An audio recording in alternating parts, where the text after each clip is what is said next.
Look, I thought they were saving gas or just being conservative to stay out of the wreck. And then we thought... And there it is. One car goes sliding across the infield grass. William Byron, who won his qualifying race here on Thursday. And that will change everything. Certainly has changed it for that Exalted 24. Contact with Ricky. Run. The 10 gets to the rear bumper of the 13. Little surge of the 47. Oh, he gets to the left side of that rear bumper. And we've seen when you try to bump draft, you need to be either the center or to the right. Oh, it almost looked like Stenhouse was going to poke out and try to go by him and maybe misjudged it, made contact, turned William Byron right around.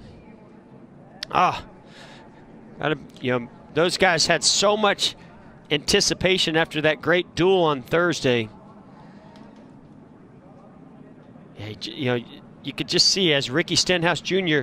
moved left, he just caught that left rear of the bumper.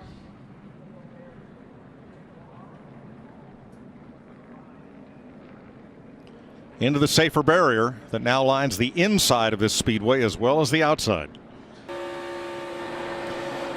The 00 has crashed here in Daytona. Rookie Quinn Houff. Other cars involved as they come to the caution flag. It'll be the fourth caution of the day, coming at lap 90. That's the 52 of McLeod. BJ McLeod got caught up in it as well. Houff was running 28th, McLeod 35th.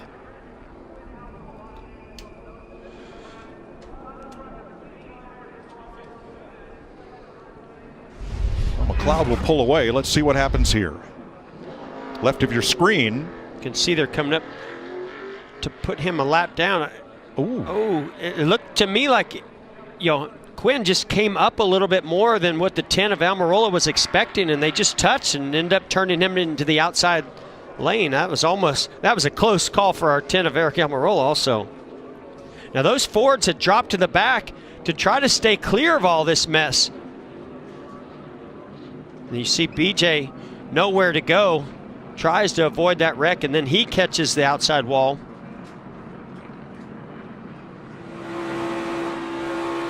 Riding with Kyle Larson, credit one onboard camera. I just really think Eric Almirola expected Quinn Houff to stay lower off of that corner, and he was just going to get to his outside, side draft him, and go right on by. Whoa, huge run. We talk about communication, and Eric Jones had no idea. Trouble. Hey, Greg. Here's the big one. Man. Well, there goes half the field. Sure does. And it's Ryan Newman leading them around. Oh, Jimmy Johnson's Johnson. hopes in his final Daytona 500. Kurt Busch, another former Daytona 500 winner. Brad Keselowski trying to win it for the first time, all torn up. Bubba Wallace, Eric Almirola, one of the fastest Fords in this entire field. And here's Martin Truex, who couldn't get back to the lead pack and gets all torn up. Smoke out the exhaust pipe. That's not a tire problem for the 18 of Kyle Busch. We are, of course, under caution with 15 to go. Watch the outside line here, Jeff. You can see Joey Logano really aggressive to the rear bumper of the 10. He's going to push him all the way up to the 2. And they just, right before the 10 gets there, there's a little bit of movement. And that little bit of movement, when you make that much contact, turns your car right around. That's exactly what happened to Brad Keselowski and the 10 of Almirola. And that happens right in front of most of the field. And that really all started with a big push from Joey Logano. Remember Joey Logano talking on the radio earlier about, you got to tell me when I'm pushing that car and it's going to make contact with the car in front of us. Well, that happened right there with his teammate. Here's our Ford onboard camera with Logano. You could hear he started to lift, but unfortunately Almirola's car started sort of swaying back and forth right before he made contact with the 2.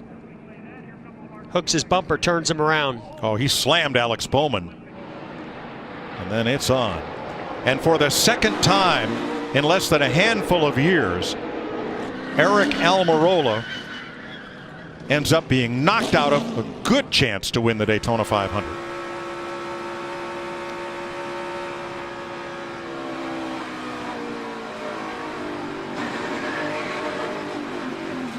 Well, here they on board with Austin Dillon. He even downshifted, trying to get that car slowed down enough to avoid this accident.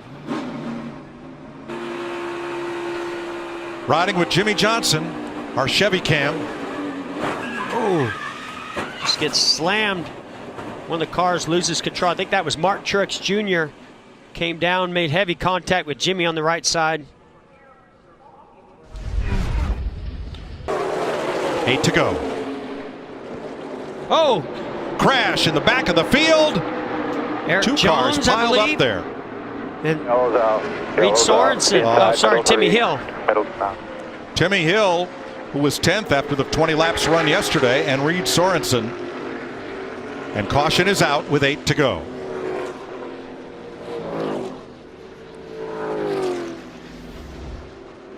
Have to fold that. Bottom of your screen. Sorensen goes to the middle. A lot of sparks out of that car. I think he cut a tire down. Oh, it slid right up in front of Timmy Hill.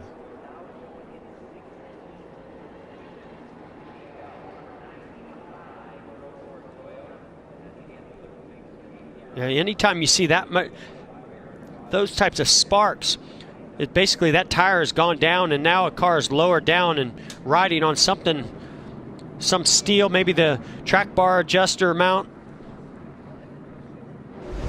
Pretty hard hit for Sorensen. Can he put the block on? Oh, car. Oh, 77. Right behind you. That was Ross Chastain. Got down on the apron, turned him sideways up the racetrack. Straight into Ryan Preece.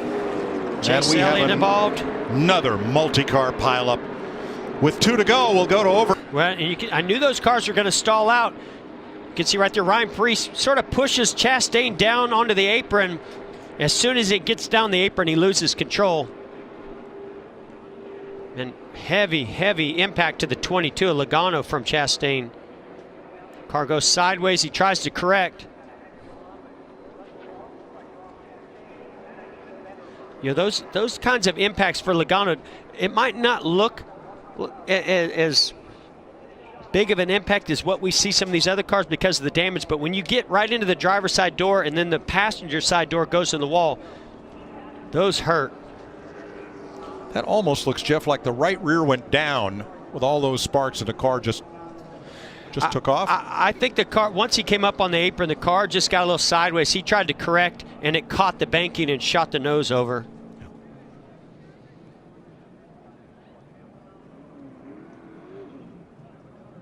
I think Michael McDowell made it through with minimal damage.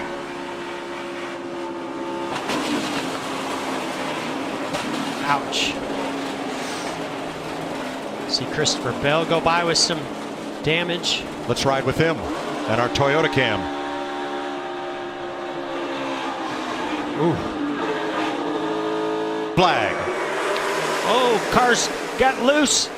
Spun some tires. Contact. Is that Boyer? And McDowell. Oh, man. And caution's out. We'll try it again. Boy, he was already upset about starting in that row. He would have been out of that had he been one row further up. And he has damage on the right front, and Justin Haley has had contact. Yeah, it looked like somebody spun a tire. Then I thought Haley maybe went to the outside. So here's Clint Boyer. The 12 comes up to the rear bumper, the 6. Oh, actually, maybe it was Boyer had some contact from behind from the 34 of McDowell. Sent him up into Haley, actually. I knew they made contact. I wasn't sure, but...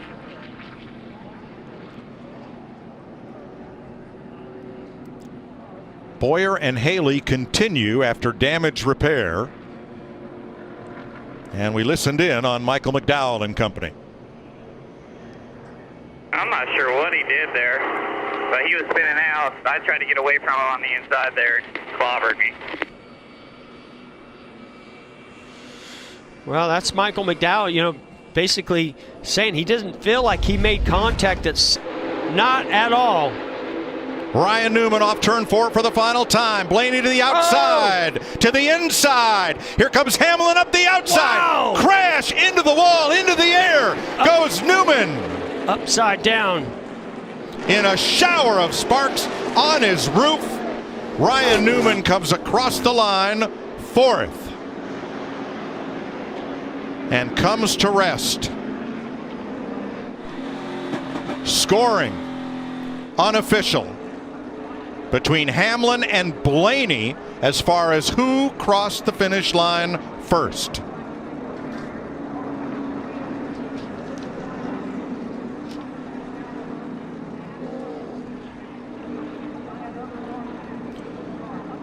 Newman got turned, went up in the air. As he came down, was hit by another car and launched skyward, coming down on his roof. The AMR safety team is there quickly to attend to Ryan Newman. Tries to go to the outside, then the inside. They lock bumpers and turns Ryan Newman around. Upside down he goes. Corey LaJoie coming along, making contact. Just lifting Newman's car up and over.